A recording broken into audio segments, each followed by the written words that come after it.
Now, last year was a really critical year for Cape Townians because of the water crisis. What did you see? What did you experience, having only just moved here? Probably for the first time in my whole entire life, I saw a white person queuing to get water. It was the craziest thing that I had ever seen in my whole entire life. These guys with buckets in a queue that you're no amount of privilege could have protected them from the water crisis at that point in time. And you're kind of used to that people of color, black people, colored people, queue for water. And now you see a very, very different skin in the queue and you're like, what? Yeah. It's actually an issue affecting people that thought they may never be affected.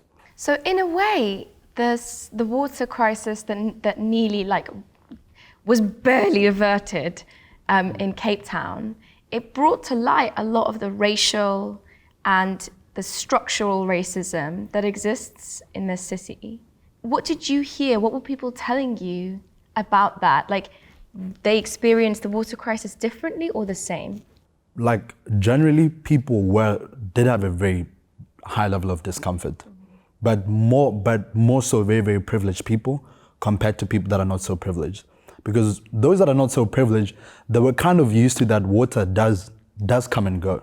But for those that were privileged, it was, why isn't there enough water? Why can't I open the tap? Why can't I take a shower? Why can't my children jump into the pool on a Sunday afternoon?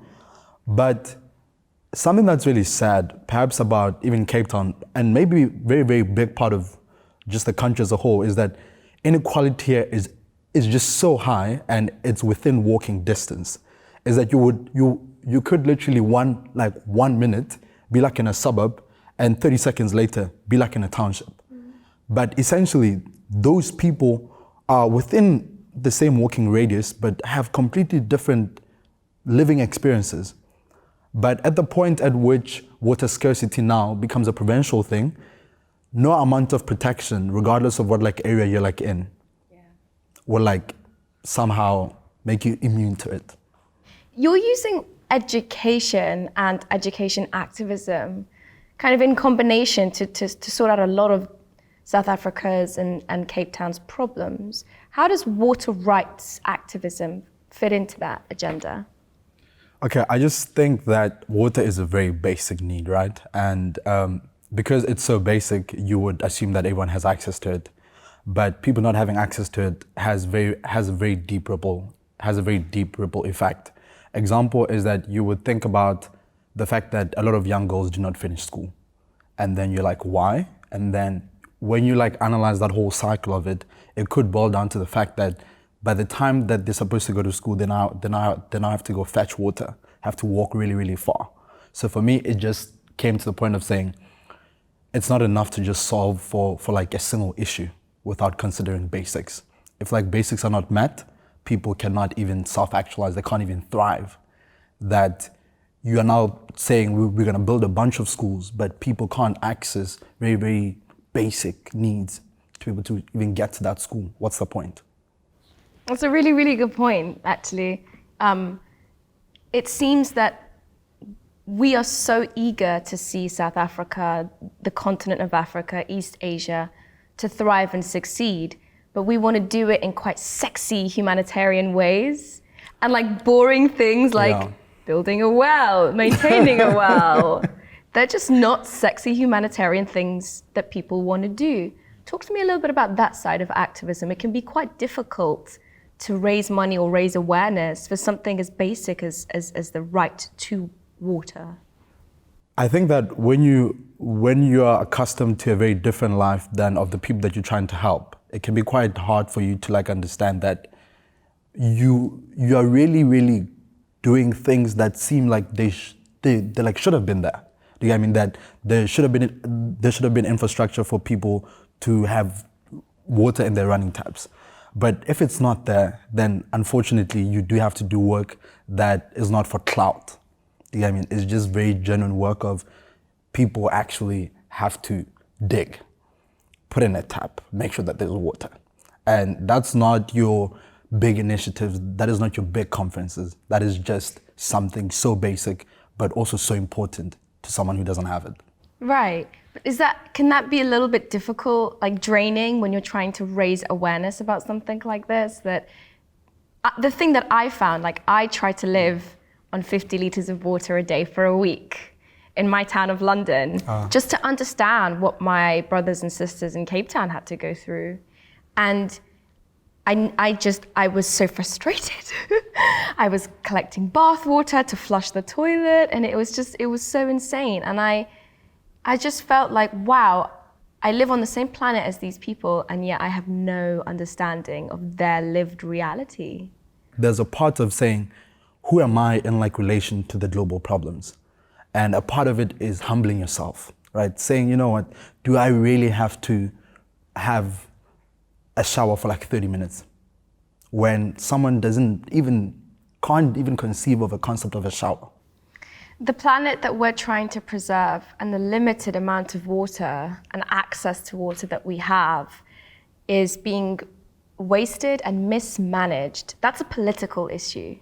What are your views? What do you want to change politically to make water accessible and a basic human right? Let's take the city that we're in for like example, is that you would find that people in the townships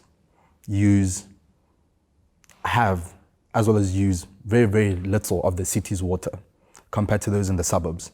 But in the townships, you have more people than in the suburbs. So there's a part there where we have to say, how do we actually distribute this water? And what type of infrastructures have we like put in place to distribute that water? And that whole responsibility falls upon the government. Mm-hmm. But as we all know, that if you are of the higher socioeconomic class, whenever the government is not performing, it's very easy to just be apathetic because you can afford to be in that position. That for me, it's about saying, can we step back and solve problems for everyone, regardless of what socioeconomic background are they? As a leader, as a young leader in Africa, what are your hopes for this continent and what it can achieve and how it can be a spearhead in addressing a problem like the global water crisis?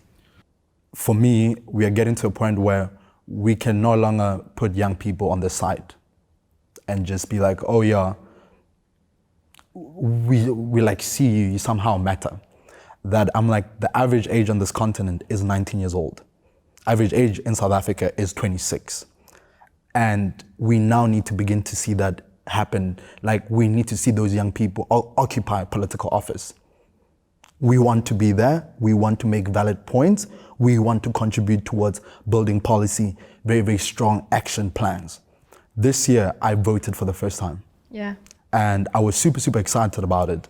But something that really disappointed me is that a very, very big part of the voting population in South Africa is people under 30. But we had the lowest turnout within that group. And there was an article that said that if all of us young people went to go vote, single-handedly, we had enough power to be able to elect a ruling party. Wow. That I'm like, then we sit back, we're like, oh, we are kind of not happy with like how things are going, but then we have a chance to actually do something, but we don't do anything because that's our form of resistance. It's just not an effective one to just stay back. I would say my dream is to occupy political office within the next 5 to 10 years.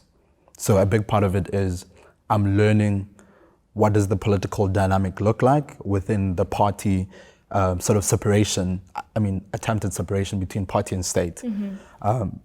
That I'm like, I don't want us to be tokens. I want us to be there because we have a real contribution to make. Obakeng, thank you so much for talking to the Doha Debates. No problem. Thank you so much for having me.